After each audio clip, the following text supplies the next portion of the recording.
Over the military bases of the United States of America, above the sovereign soil of Uncle Sam himself, something strange is afoot.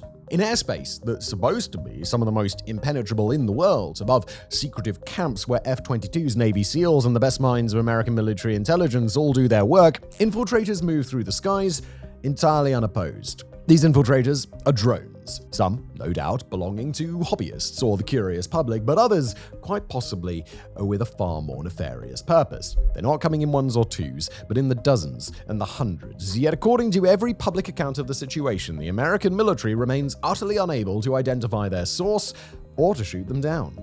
In this special episode of WarFronts, we're going to take a closer look at America's drone problem. We'll explore this wave of mysterious aircraft in an effort to understand both what's happening and how long it's been going on. We'll dig into just why the United States is so incapable of bringing them down and how they might solve the problem moving forward. And finally, we'll explore the question of responsibility, who the culprits are for these drone overflights, what they might be hoping to learn, and what sensitive information they might already know.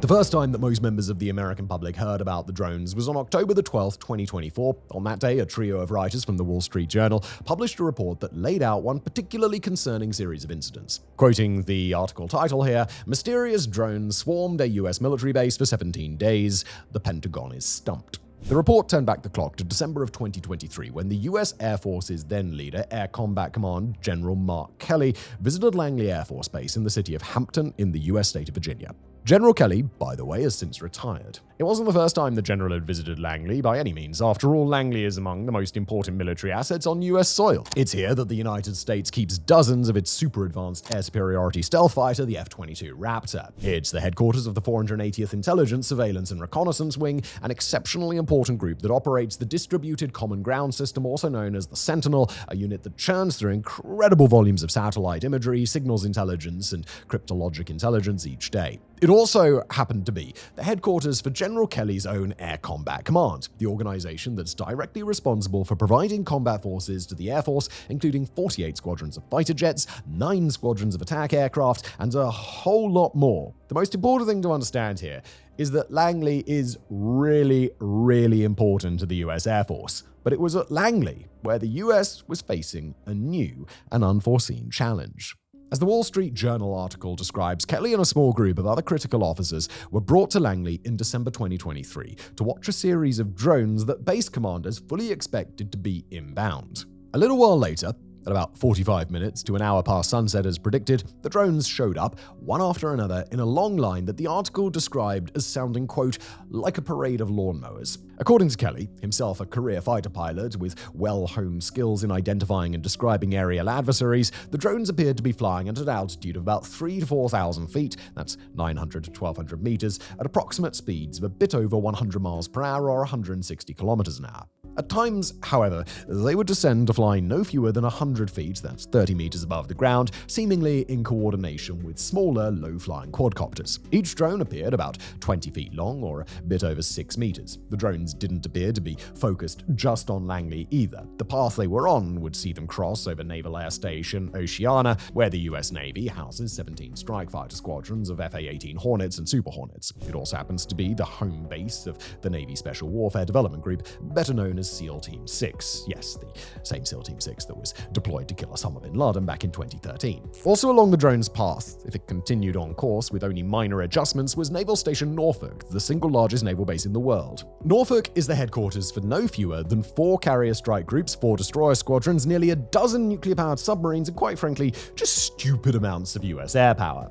Now, the presence of drones over American military installations, that's nothing new. It's not uncommon in the least for small consumer-grade drones to show up over all manner of US military bases, even on US soil. According to the North American Aerospace Command, or NORAD, in late October 2022, American troops sighted about 250 drones over military bases in 2022, 202 in 2023, and 163 to that point in 2024. We'll also get to the reasons why those consumer-grade drones aren't taken down in just a moment, but for now, suffice it to say that they're a problem that the US military is already familiar with. Said NORAD Commander General Gregory Guilleot to reporters on the issue, quote, "The overwhelming majority of them are probably local hobbyists that are just flying too close to the base." Nothing special, nothing nefarious, and even though, as Norad has noted, a number of drones probably went unreported, the law of averages would suggest that most uncatalogued drone overflights will probably fit that same description. But even just from the account described in the Wall Street Journal article, it should be abundantly clear that these flyovers were different. First, these drones, whoever their operators may be, were flying in a coordinated manner, using an apparently consistent model of drones, one after another, in timed intervals. They operated with a range that well exceeded even high-end consumer drones, which typically feature a range no larger than 6 miles or 9.5 kilometers and flew at an altitude that most drones can't match for any sustained period of time. To be clear, there are some consumer drones that can do it. Take the CW30, max range 200 kilometers, or the Albatross, max range 250 kilometers. But neither of those drones even come close to the speeds described nor the size. These drones were flying coordinated patrols over several key American military installations on perhaps the best defended stretch of land on planet Earth, and they weren't just a one-time appearance. As the journal described, they had come several times before Milley arrived, and they'd fly over several times after that. The drones would appear on a total of 17 days, sometimes shining small lights and consistently proving very difficult to track after they moved away from the airbase. When the Air Force did attempt to track them, in partnership with local law enforcement, they were unable to track down any consistent landing sites or observe any of the drones once they were on the ground. They proved effective in avoiding detection once they left Langley's radar range, and they required recalibration from Langley's radar operators in order to catch them. They were able to escape tracking by a high-flying WB-57F research aircraft operated by NASA. They operated in coordination with smaller quadcopters of unidentified origin, flying closer to the ground and possibly dispatched from the larger drones directly. Finally, the drones used radio frequencies that did not match those used by commercial drones. An attempt to raid a suspicious vessel thought to be controlling the drones from international waters yielded nothing. At the time that Wall Street Journal article was published, the US Department of Defense still hadn't been able to pinpoint the source of the drones. Nor was the Langley-Norfolk Oceana stretch of bases the only target to endure suspicious overflights. In October of 2023, a series of 5 drones were observed over a government site that the US uses to conduct experiments related to nuclear weapons. That's far from the only time that drones have swarmed sensitive nuclear areas. Take the 2019 swarming of the Palo Verde nuclear generation station near Phoenix, Arizona, across a span of 2 nights. That same year, drones repeatedly came sniffing around and shining spotlights down in the vicinity of a battery of US Army THAAD launchers, the Terminal High Altitude Area Defense System that's meant to defend the US from ballistic missile attacks. Around the same time, US Navy destroyers about 100 miles off the coast of California were harassed by drone swarms for multiple nights before the swarms ended. Off the coast of the United States, including over international waters not far from Langley, American pilots have reported spotting numerous unidentified aircraft, including some that have been positively identified as drones of unknown origin. And similar drone swarms have been recorded several times in southwestern Arizona, starting in 2020 in various air combat training zones. These are areas where American and foreign fighters train intensively on the 5th-generation F-35. Other incidents in the years since may have gone unreported to global press, although, according to defense officials, there have not been any drone swarms near American military bases since the string of overflights at Langley in late 2023.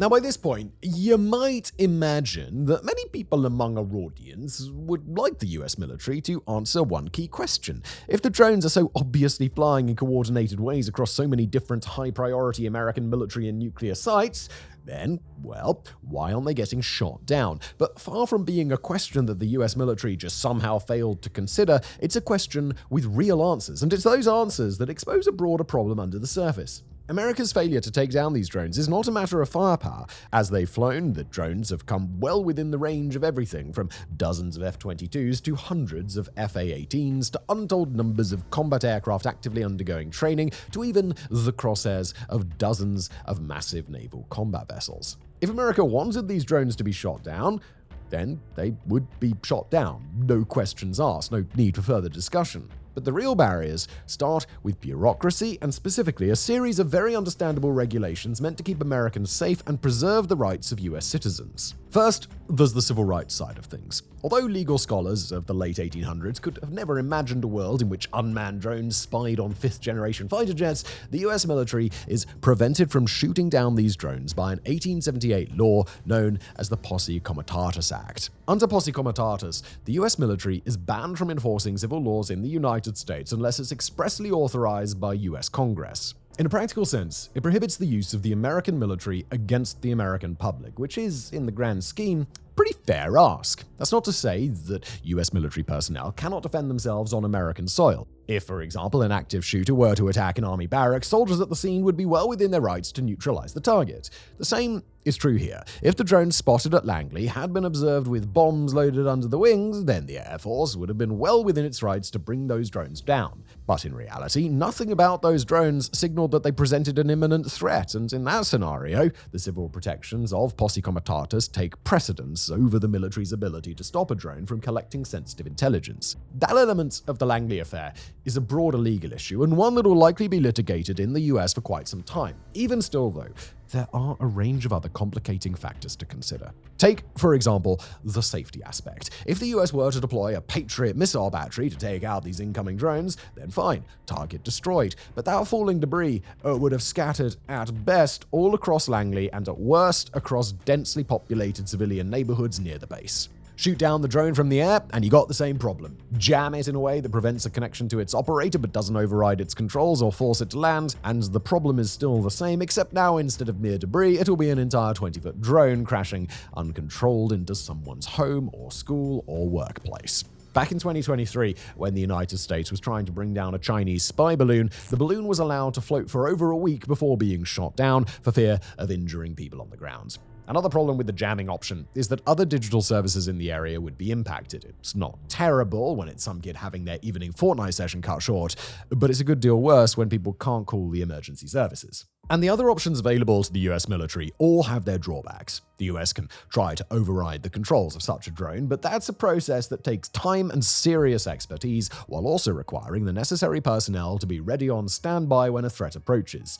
They can try to use directed energy weapons to fry the drone's controls, or melt it out of the sky outright, but not only do those weapons still pose the risk of unintended casualties, they're also hard to come by and difficult to deploy. There's an argument that now, in the light of this new drone problem, the US military should invest in other, more precisely calibrated defensive assets to deal with future issues. America could, for example, develop a great big net that could shoot from the bottom of a helicopter, wrapping up a drone so that the helicopter can tow it back to land in one piece, or they could send up little drones of their own to interfere with specific mechanisms on board unidentified craft and force them to the ground. But those capabilities, at least at the time of writing, are not known to be available. And finally, there's the option to track these drones to their source, and that's an option where the US did at least make an attempt, but not a successful one. During the air incursions over Langley, the Air Force did respond with its own air assets, and flight tracking data from that time indicated F-16 fighter jets and aerial refueling tankers were active in the area on December the 12th, including the flight of that NASA aircraft that we mentioned earlier. But neither US aircraft, nor law enforcement on the ground, nor radar, nor Coast Guard ships in international waters were able to find out where the drones were coming from. Rather than actually down the drones, the US still chose to relocate its F-22s away from Langley, invest in a cooperative effort with law enforcement to patrol nearby areas on the ground, and let the incursions continue uninterrupted. But the effort to learn more about who had sent the drones was ultimately not successful.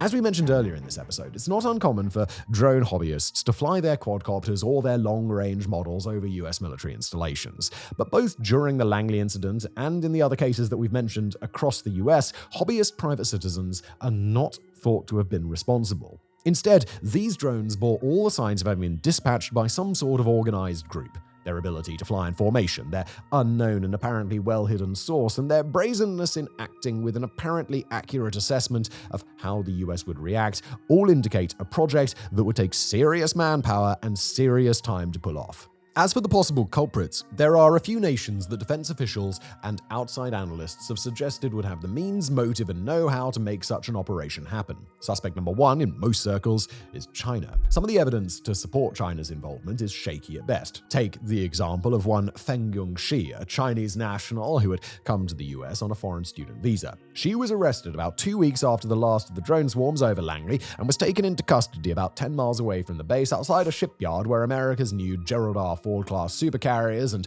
a range of other sensitive projects are under construction.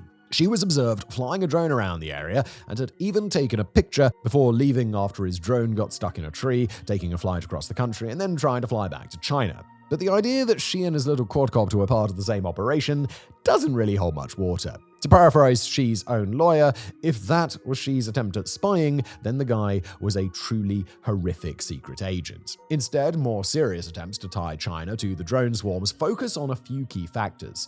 China is, of course, very interested in collecting surveillance data on its main adversary, the United States. It's got the money, the operational capacity, and the planning capabilities to be able to pull off a reconnaissance effort of this kind, and the United States has been increasingly tuned into the efforts of Chinese businesses, often with close ties to the country's government, that have attempted to purchase large amounts of land near vital US military bases. In one famous recent case, a Chinese company attempted to build a corn processing plant about 12 miles from the Grand Forks Air Force Base in the state of North Dakota. There, the US runs a wide range of sensitive operations. At the time of writing, the US has just finalized a new rule that will allow the government to carefully review purchases of real estate near US military bases, something it couldn't do before, outside a small radius just beyond the base's perimeter. The connections between Chinese land acquisitions and a broader perceived interest in snooping on US bases are enough to drive suspicions in that direction. After China, Russia is the next most cited nation, and then Iran, but both nations have significantly less money or manpower to spare, significantly bigger things to worry about, and significantly less suspected military intelligence presence in the US than China does. As for why an adversary would want to perform drone flyovers like this, part of the answer should be relatively obvious. By flying over very important American military assets, an adversary nation can learn about them. At Langley, they might track the movement of F-22s or identify the spots where they're kept on the tarmac. At Norfolk, they might see which major vessels are ready to go operational and which are undergoing maintenance. They might spot Navy SEALs in training or be fitted out with transmission intercept devices to listen in on intelligence on the ground. They might be cataloging vulnerabilities around the bases they overfly, monitoring personnel, or comparing the day-to-day operations of these bases to learn about how the US military does its work. But zoom out a little bit from specific targets, and a second possible objective comes into focus. For a US adversary to fly over a highly sensitive US military base poses a challenge. Will the US shoot down an incoming threat, or will they keep true to their bureaucratic limitations and allow it to fly? What's the threshold for just how much trespassing the US will tolerate? Will they allow, say, a single quadcopter but intercept long lines of drones when they fly over night after night? Or will they allow these drones to fly in certain parts of restricted airspace while shooting them down if they approach others? If they do try to bring a drone down, then how do they do it? Do they fly an aircraft up, shoot from the ground, use a jamming device, or send some poor private outside to try and hit it with a mop handle? Testing the tolerance of the US military not only allows an adversary to play mind games, it also allows them to better formulate plans for a follow-up spy operation, if indeed that is the core objective of the drones operators. And hand in hand with probing America's tolerance comes the third and most dangerous possibility: desensitization. Let's play out a different version of events, hypothetically, to illustrate this. On the first night that these drones fly over Langley, they do their thing, flying as described, and go on their way. On the second night, they do the same thing. On the third, they do the same thing, and then on night number 4, just as American personnel are getting accustomed to the new arrivals, something different happens. The drones deploy their quadcopters, those quadcopters dart off in a way they haven't done previously, and within the span of 30 seconds, they've positioned themselves inside the air intakes of a squadron of parked F-22s. Moments later, detonation, and a group of, let's say, 6 F-22s have been irreparably damaged. That's multiple billions of dollars of losses, plus several airframes gone for an aircraft with only 187 production copies ever built. And finally, there's one more possibility that could explain the recent spate of drone incidents in the US, and it's this one that a number of people in the American defense world may be quietly hoping for. That possibility is something called a red cell. Red cells are a vestige of recent American military history, small units that are tasked with attempting to exploit vulnerabilities in America's national defense on behalf of the American government. They're the military equivalent of a white hat hacker, hired by, say, a large digitally based corporation to try their very best to hack into the system and then tell their client exactly how they did so that those vulnerabilities can be patched in the future. The US has operated red cells during the 1980s and in the post 9/11 years, and each time those red cells have had far greater latitude to innovate and leverage government resources than typical simulated adversary forces. Perhaps in an effort to harden American bases to future attack, a similar effort could be underway now, although it's certainly not the most likely explanation. Whoever's behind it, this wave of drone attacks over critical US military infrastructure should be deeply concerning to the generals, elected leaders, and defense experts who work to keep the US safe and secure. But finding an actual solution to the problem, well, that still seems to be rather a long way off. Thank you for watching.